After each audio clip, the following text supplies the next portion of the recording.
Hello दोस्तों, welcome to my channel blissful abode. आज मैं आप लोगों के साथ 14 ऐसे टिप्स शेयर करने वाली हूँ जिनसे आपका जो किचन है वो हमेशा नीट एंड क्लीन बना रहेगा। तो सबसे पहले देखिए, मेरे पास ये कुछ लाइव प्लांट हैं जो मैं अपने किचन में रखना पसंद करती हूँ। ये बैम्बू का प्लांट है। तो जो फर्स्ट वन था उसकी लीव्स कुछ मुरझाई सी हो गई थी, इवन उसका कलर चेंज हो गया था, आप देख रहे हैं।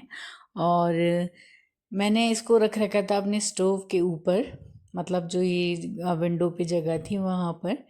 तो मैंने अब इसका प्लेस चेंज कर दिया है। आई होप जो इसकी चिकनाई थी या स्टीम वगैरह से, गैस की वजह से इसकी लीव्स थोड़ी डल सी हो रही थी, वो ठीक हो जाएंगी। और वहीं दूसरा जो मेरा प्लांट है वो काफ़ी ग्रीन है, आपने देखा ही। नेक्स्ट बढ़ते हैं अपनी अगली टिप की तरफ।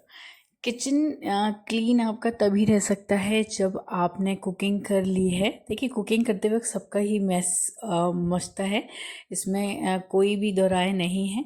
पर आप जैसे ही आपकी कुकिंग फिनिश हो तो आप क्या करिए कि जो भी लेफ़्ट ओवर फूड है या फिर उस फूड को ट्रांसफ़र कर दीजिए, और जितने भी यूटेंसिल हैं उनको वॉश कर दीजिए। मेरे यहाँ 2 सिंक हैं, मैं एक में वो अपने जो जूठे बर्तन होते हैं वो रखती हूँ, दूसरे में उनको वॉश करके रखती हूँ।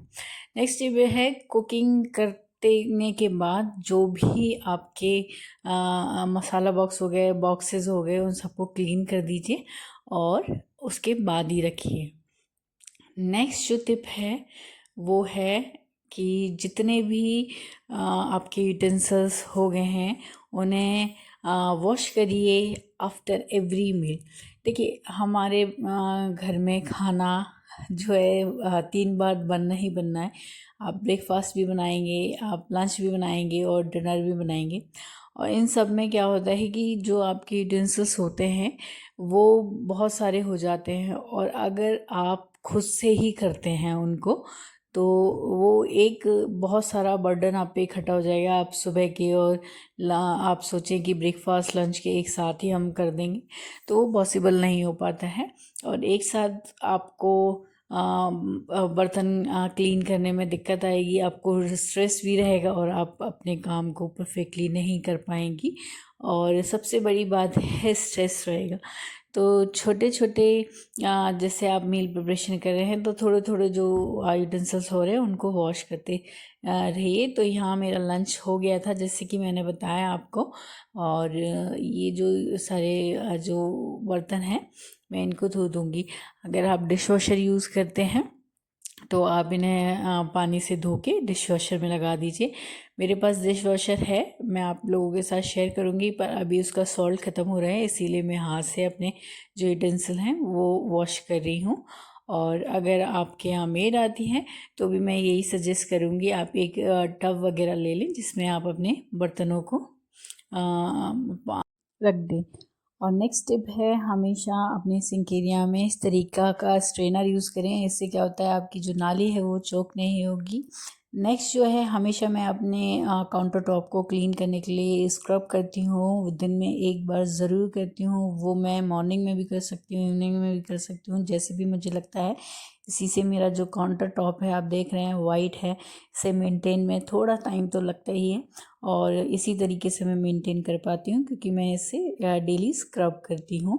और साथ ही आप चाहें तो माइक्रोफाइबर टॉवल ले लीजिए, या फिर आप कोई अच्छी टॉवल में भी इन्वेस्ट कर सकते हैं, या फिर जो फोम आती है आप उससे भी अपने काउंटर टॉप को क्लीन कर सकते हैं। सेम जो है, मैं क्या करती हूँ ना, अपना जो स्टोव है उसको भी मैं स्टील के स्क्रबर से क्लीन करती हूँ, और उसी से वो एकदम चमचमाता रहता है, और उसे भी मैं ऐसे ही क्लीन कर लूँगी। और साथ ही फोम का जो वो है उससे उसको वाइप कर लूँगी, क्विक वाइप दे दिया है। इसी तरह से मेरा जो काउंटर टॉप है और ये जो स्टोव है अच्छे से क्लीन हो गया है, इसीलिए ये शाइन भी कर रहा है, आप देख सकते हैं। और मैं सजेस्ट करूँगी कि आप ना अपने जो भी बॉटल्स वगैरह हैं, काउंटर टॉप पे चीज़ें आप रखते होंगे, वो ना आप एक बास्केट में रखें, ताकि आप जो क्लीनिंग है बहुत ही आसानी से कर सकें। जब कभी भी आपको ज़रूरत हो, बस आपको उसे खाने की ज़रूरत है और आप इजीली अपना क्लीन कर सकते हैं। और लेडी सूजन वगैरह ये सभी मैं यूज़ करती हूँ, जिससे मेरी जो क्लीनिंग है बहुत ही आसान बन जाती है। और हमेशा मैं जो कपड़े हैं उनमें स्मेल नहीं रहेगी अगर आप मैंने ये सेपरेट भगोना बना रखा है, इसमें पानी डाल दिया, सर्फ डाल दिया है और नींबू का छिलका डाल दिया है, थोड़ा सा विनेगर और सोडा डाल दिया है। इससे बहुत ही अच्छे से क्लीन होगा। आप देखेंगे कि मैं इससे ना अपने वाइट बहुत टाइम से मैं ये जो टॉवल हैं किचन टॉवल यूज़ कर रही हूँ और ये ऐसे ही चमक रहे हैं। इसमें हल्दी के भी मैं स्टेन मतलब नहीं लगे हैं या और गंदे भी नहीं हुए हैं, वाइट के वाइट ही हैं।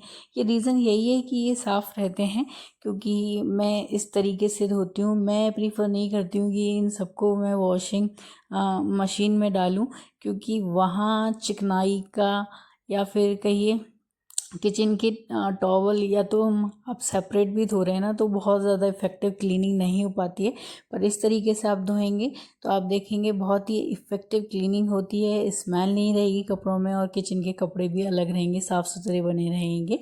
और आप देख सकते हैं कि कितने अच्छे से ये साफ़ हो चुके हैं। अब हम बढ़ते हैं अपने अगले टिप की तरफ। देखिए, हमारे जो घर में क्रॉकरी होती है ना, और हम चाहते हैं कि उसे सालों साल चलाना, तो हम स्पेस भी हमें सेव करनी है, तो हम क्या करते हैं, स्टैक लगाते हैं। पर जब हम इनको एक के ऊपर एक रखेंगे तो ये बहुत ही जल्दी इनका प्रिंट ख़राब हो जाएगा, ये टूटने लगेंगे, कांच के हैं तो इस तरीके के जो फोम आते हैं या तो इनके साथ आते हैं, वही संभाल के रख लीजिए। पर लेकिन वो भी आपके पास अगर नहीं है तो आप इस तरीके के जो फोम ना हमारे पार्सल्स में आते हैं, बबल वाली जो पॉलीथिन आती है ना, आप मेकअप प्रोडक्ट लेते हैं या कुछ और भी सामान जैसे पार्सल लेते हैं, फोम वगैरह आपको पार्सल में रिसीव हो जाती है। तो आप इस तरीके से आप अपने जो क्रॉकरी है उसको रख सकते हैं, सालों साल चलेगी। नेक्स्ट टिप है, देखिए ये मेरा माइक्रोवेव है और ये मैं हमेशा कवर करके रखती हूँ। और ये डिश वॉशर है, इसे भी मैंने अपने दुपट्टे से कवर अप कर रखा है। मैंने लास्ट वीडियो में शेयर किया था, क्लिंग फिल्म से मैंने अपने आरओ को भी इस तरीके से प्रोटेक्ट, इस तरीके से आप इसको भी प्रोटेक्ट कर सकते हैं। और यहाँ पर मैं हमेशा अपनी बाल्टी को टांग के रखती हूँ, इससे मिल में बैड ऑर्डर नहीं आती है। आई होप आज के जितने भी टिप्स से आप लोगों को यूज़फुल लगे होंगे। यूज़फुल लगे हों तो लाइक शेयर सब्सक्राइब ज़रूर कर दीजिएगा। मिलती हूँ अपनी अगली वीडियो में। Till then bye bye, take care.